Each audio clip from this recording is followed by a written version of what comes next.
Ang Republika ng Turkiya. Ang Republika ng Turkey ay tiyak na hindi isang karaniwang estado na yuyukos sa mumunting kalkulasyon at mumunting palilinlang o gagantimpalaan ang ganitong asal. Kumikilos tayo sa panloob na politika at panlabas na patakaran bilang isang marangal at mapagmalaking estado na ipinagmamalaki ang kasaysayan at mga ninuno nito, gaya ng nararapat. Siyempre, alam natin ang sinusubukang gawin ng bawat isa.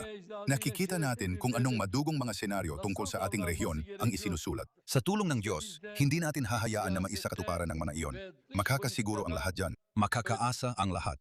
Ang Republika ng Turkiya ay hindi kailanman isinusuko ang mga prinsipyo nito o ang pambansang interes. Hindi namin kailanman iniwan ang sinumang kaibigan o kapatid na nagtitiwala sa amin. Hindi kami titigil sa pakikibaka para maitatag ang kapayapaan sa ating rehiyon. Kahit na may mga ayaw nito, may mga nababahala, o may mga nakikitang nahahadlangan ang kanilang mga plano. Hindi rin kami titigil sa pagsuporta sa pagbangon ng aming mga kapitbahay kahit na nababahala ang mga mamamatay taong grupo na may dugo ng mga inosente sa kanilang mga kamay. Ang patakarang panlabas ng Turkiya ay itinatakda lamang at eksklusibo ng bansang Turko. Walang ibang puwersa maliban sa bansa ang maaaring magtakda ng direksyon ng Turkiya o maglagay ng hangganan sa patakarang panlabas ng Turkiya. Tulad ng ginawa natin hanggang ngayon, magpapatuloy tayo mula ngayon na magtrabaho upang protektahan ang mga interes ng Turkiya ayon sa direksyong itinakda ng ating bansa. Ngayon, nais kong muling ipahayag ang katotohanan ito.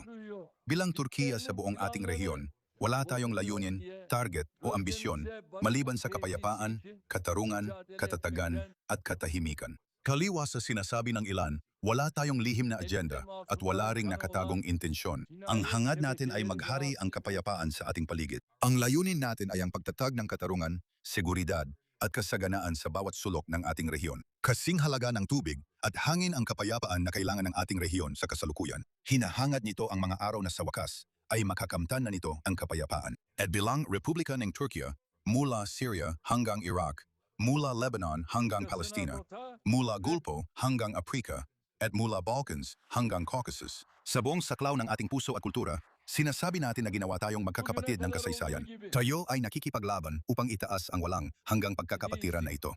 Kung loloobin ng Diyos, hanggang makamtan natin ang tagumpay sa laban na ito, magpapatuloy tayong magtrabaho ng buong lakas saan man abutin ng ating kakayahan.